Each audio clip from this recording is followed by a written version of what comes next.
A fascinating hearing yesterday in the House of Representatives where the still head of the Secret Service, Kimberly Cheadle, came before the committee and I think just surprised everyone, A, that she was still in her job, and B, that she had so few answers. And we should be very clear here. There are a lot of outstanding questions still about the attempted assassination of Donald Trump. Virtually none of them were answered during this hearing, and in fact, only more questions were raised. Let's roll a couple of the exchanges from the hearing here. I think we'll start with AOC here, who actually really deeply impressed the right. The right was like shocked that they were enjoying like an AOC interrogation. Let's roll some of this. The individual used an AR-15 in order to act out his assassination attempt. An AR-15 has a range of about 400 to 600 yards. My question is, why does the Secret Service perimeter, why is the Secret Service protective perimeter shorter than one of the most popular semi-automatic weapons in the United States? There are a number of weapons out there with a number of ranges. Again, an advance was completed. The determination of the perimeter, I'm not going to speak to specifics, but there are a number of factors that are taken into account when we determine our perimeter. Some of it has to do with terrain, some of it has to do with buildings, some of it has to do with assets and resources that are available. And so what I'm hearing is that a perimeter was not established outdoors in an outdoor venue that would prevent an AR-15, which is one of the most common weapons used in mass shootings, from being able to be within the range of Secret Service protection. A perimeter was established, and even though there were buildings that were outside of that perimeter, it wasn't just that building. There were a number of buildings in the area, and there was overwatch that was created to help mitigate some of those buildings. I own an AR-15, and last time I shot it one time my whole life. It was 6 years ago. That is until Saturday, where we recreated the events in Savoy, Texas, where we recreated what happened in Butler. I was lying prone on a sloped roof at 130 yards at 6:30 at night.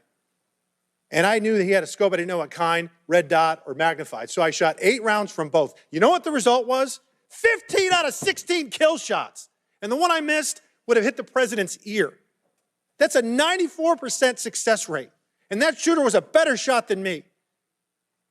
It is a miracle President Trump wasn't killed. Corey Compagnore's life is over because that damn shooter made it on the roof. And it wasn't the roof that was dangerous. It was a nut job on top of the roof. You know what else is dangerous? I believe your horrifying ineptitude and your lack of skilled leadership is a disgrace. Your obfuscating today is shameful. And you should be fired immediately and go back to Garden Doritos.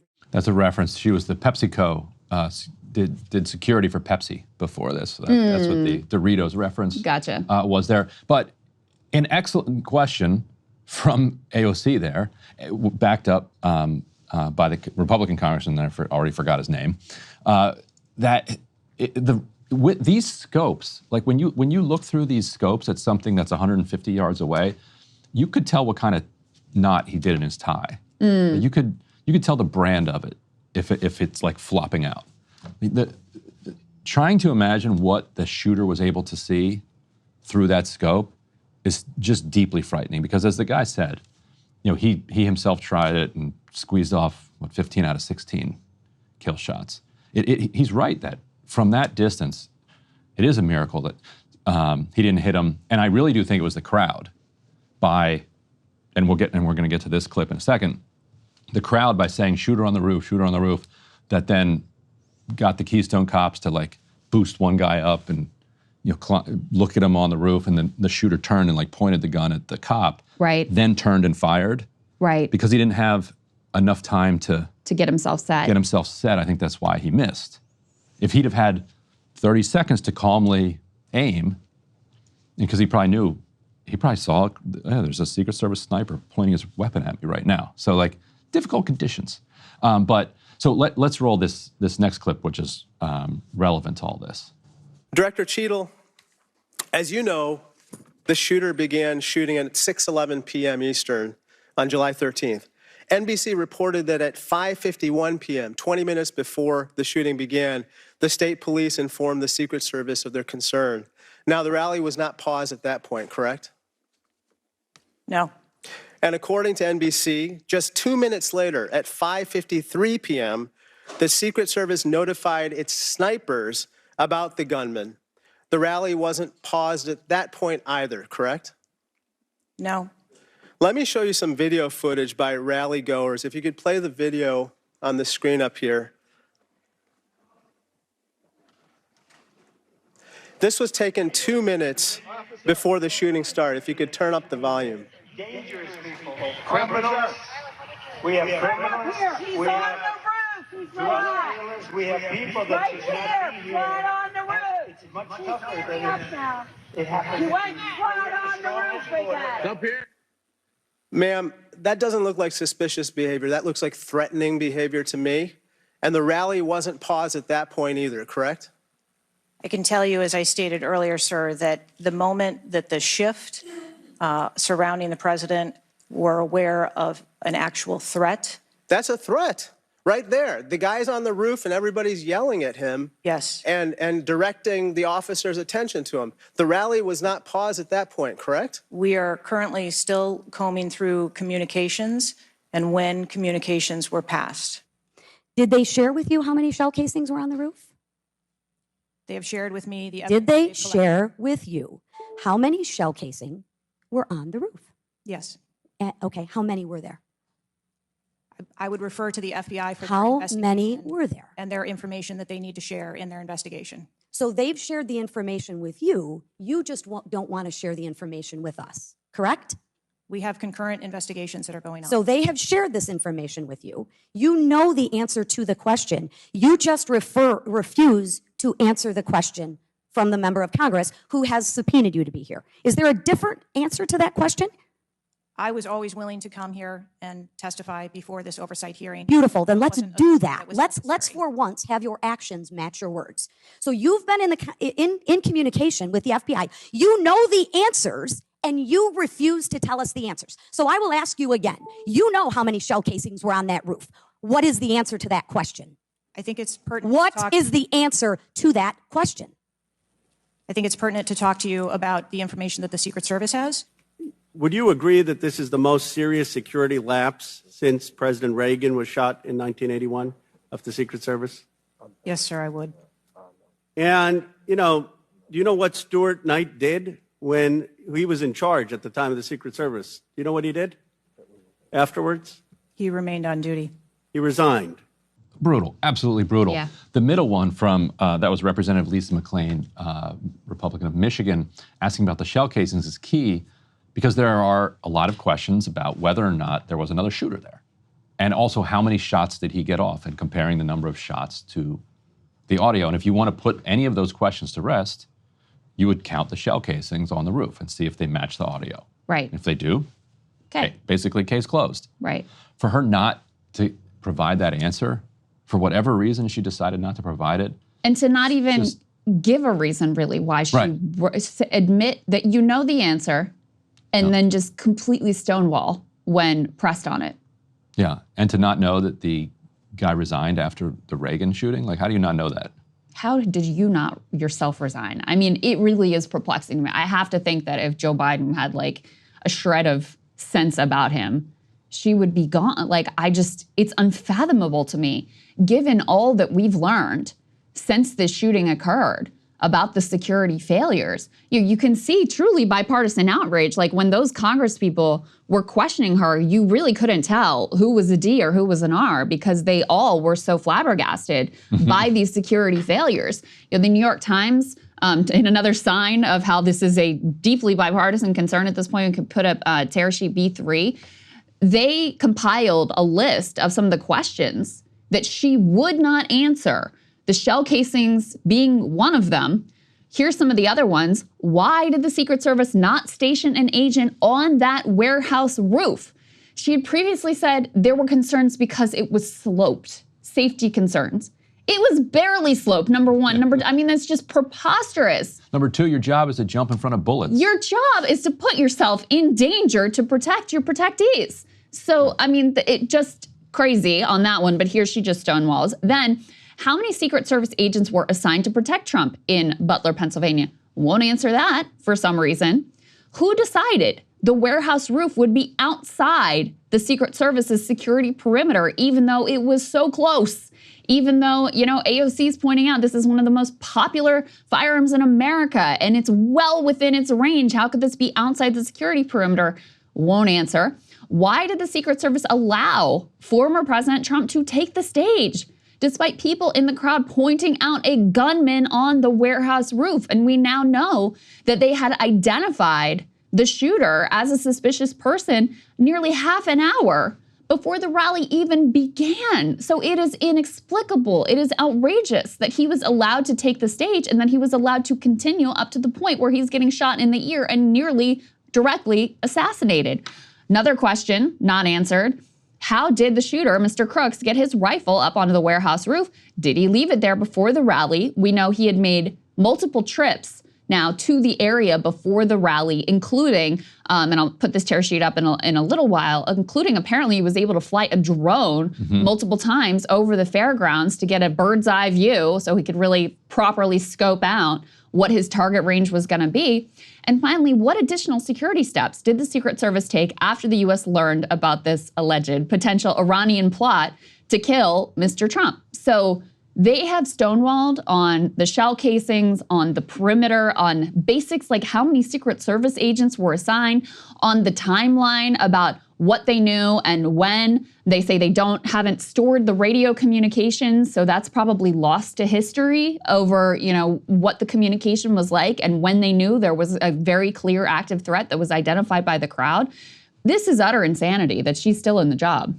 If I were Kamala, the first major act I do is be like, I demand that she be fired. True. And then somebody would tell Joe Biden, hey, by the way, you're still president. Kamala would like you to fire this director. And then he makes it official. But she gets the credit for it. Because imagine if we tried to do a Counterpoints Friday debate, should the Secret Service director resign? You know how hard it would be to find somebody? Maybe Dimitri would make the case. You'd have to get her herself in to make a wildly inadequate case. I think she'd be the only one defending. And listen, I want to be clear too. I think there are many problems at the Secret Service that go beyond just her, right? She clearly is the problem, and I think this testimony is a massive problem, but I also think there are structural issues there. Ken Klippenstein, our great friend and your former colleague, has closely covered Secret Service. One of the things he's talking about is the fact that they have had such mission creep. The number of things that are assigned to the Secret Service at this point have just, absolutely ballooned. It's caused them in some ways to take their eye off the ball. You've also had a number of scandals over the years about their behavior and lack of professionalism. So there's a lot going on there that predates this particular Secret Service director, but still, ultimately, the buck stops with this woman, and the fact that she's still there, that she hasn't offered her resignation and hasn't been pushed out is just completely mind-boggling to me. We could put this next piece up on the screen. The two members, highest-ranking members, the chairman and the Democratic ranking member on this oversight committee, James Comer and Jamie Raskin, put out a letter calling for her resignation. They say, we call on you to resign as director as a first step to allowing new leadership to swiftly address this crisis and rebuild the trust of a truly concerned Congress and the American people. But you're absolutely correct, Ryan, the other day when you said, listen, if you're a Republican and you are thinking that there was malicious negligence or some type of other conspiracy going on here, who could blame you given this stonewalling and preposterous series of events? Yeah. And especially including, and we put this Washington Post clip up here, this is confirmation of what we were hearing in the immediate aftermath of this, that Trump's team has been requesting additional resources, and the team itself was requesting additional resources. And this comes a week after they claim to have learned of this Iranian assassination threat against Trump, and the Secret Service was denying these requests, which sounds malicious. And it can only be malicious. And they lied about denying the request. And they lied about that. Because these allegations emerged very quickly after the shooting. And the Secret Service, no, that hasn't happened. And now they had to go back to the Washington Post and admit, well, yeah, actually, we did deny these additional security requests. And then, as you mentioned earlier, we're going to put up this final element, the Wall Street Journal, He not only did he have this scope and the rangefinder Right. that he brought into the rally, he had a drone that he was flying over it. It's like just the level of incompetence on the part of the Secret Service here is absolutely staggering. It's actually one more indictment of the Department of Homeland Security, which was a mistake. Like the DHS was created by Joe Lieberman, I think was the chair of the Homeland Security Committee at the time, or was there a Homeland? I think they created a Homeland Security Committee that created Department of Homeland Security, and as a response to 9/11, they said, well, we weren't coordinating intelligence between the FBI and the CIA, and these guys are flying planes over here, and the different offices didn't communicate with each other, so we're going to create this giant agency called Department of Homeland Security, and that's going to solve this problem of non-communication. It absolutely did not. Right. It created the most broken, I think, cabinet-level body that we have in the federal government. It was a mistake. It should be, I think, unrolled and the pieces should be moved into more logical places. This one used to be under the Treasury Department, and I think that's a smart place for it. Put the Secret Service back under the Treasury Department, because then Treasury is not going to ask them to do anything else. The Department of Homeland Security, they're like, oh, Secret Service, you do this and that and the other, and like just spread their mission out wide. Yeah. With under Treasury, you have one job: protect the people you're supposed to protect. Isn't one of the top things that they focus on counterfeit money? Yeah, right. That may stay in the Treasury. Right, that's Treasury. Yeah. That clearly belongs in Treasury. Yeah. And this was, like I said, this is something Ken was tracking because he's very wary of and rightfully so, the conversation now about like, oh, they don't have enough resources. Right. Right, And you can't just throw more money at them. it's not the resource. They have plenty of resources. Those resources are not focused in the right areas. And then there has been, it seems a lack of, a slippage in standards and lack of professionalism. And then I think it's entirely appropriate to ask whether they, from the top level, just didn't care that much about keeping Donald Trump safe. And we saw efforts from Democratic legislators to pull his Secret Service protection. And, outrageously, up until this happened, RFK Jr. didn't have Secret Service protection, even though he was, routinely asking about, and there have been credible threats against him, et cetera. So, I don't think it's unfair at all to ask whether protecting the former president just wasn't really a priority, wasn't really something they cared about, because the profile of this 20-year-old near assassin is not impressive. It's not like this is some highly trained, super sophisticated sniper. Yeah. This is someone who couldn't even make it on his high school rifle team.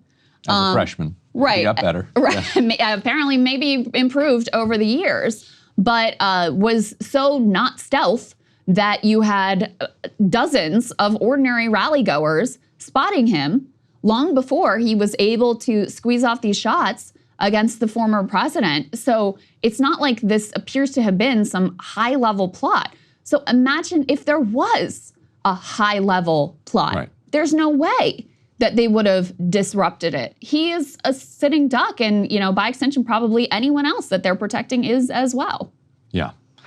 If Iran missed their shot, like if it's actually true, and if that's not like some fake intelligence, and they are trying to pull something off, yeah, two Iranian assassins could easily pull off that against this Secret Service. Yeah. The other thing AOC banged away at Cheadle for was she kept saying that she would have a report in 60 days. She's like, yo, dog, it's 60 days? Right. We're at the height of like the presidential campaign. That's right. 60 days? That's right. You don't get 60 days. Right. No, that's exactly right. And part of this too is, is the appearance of how weak the actual security was. I mean, part of security is like security theater, persuading people that, oh, it would be too hard to do this, horrific thing, so I'm just not going to do it. And so because it was so lax, because it was so easy for this this 20-year-old monster to fly drones and bring in a rangefinder and wander around the fairgrounds and climb up a roof with a rifle, and even when the cops spot him, they do nothing about it, all of this, that could potentially embolden others who have horrible ideas in their heads. Yeah. Oh, the other interesting background, and then we can move on to old Bibi. Yeah. Some of the background of the resentment here is I think the Secret Service executives have felt resentful toward the Trump campaign for years for overcharging them for they'd put them up at the Trump Hotel and put them up at Mar-a-Lago, and then the Secret Service would get the bills. Has to put the bill. And the bills would be like, because he gets to write the bills, be like, wait a minute, $3,000 a night for this room? Come on, you serious? It doesn't cost that much, and nobody's even renting it right now. And so that was just seen as like padding Trump's personal bottom line. So I'm sure that played a role in the interplay between the demands for more resources. That's interesting.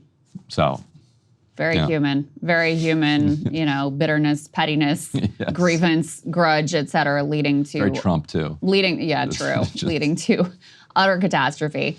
All right, guys, as I mentioned before, Bibi Netanyahu is in town. We're fortunate to be joined by the mayor of Dearborn, Abdullah Hammoud, to talk about that visit and what we can read into Kamala Harris and whether her position will be identical to Joe Biden's vis-a-vis Gaza or whether she will create some space between them. Let's get to it. Hey, if you like that video, hit the like button or leave a comment below. It really helps get the show to more people. And if you'd like to get the full show ad-free and in your inbox every morning, you can sign up at breakingpoints.com. That's right. Get the full show, help support the future of independent media at breakingpoints.com.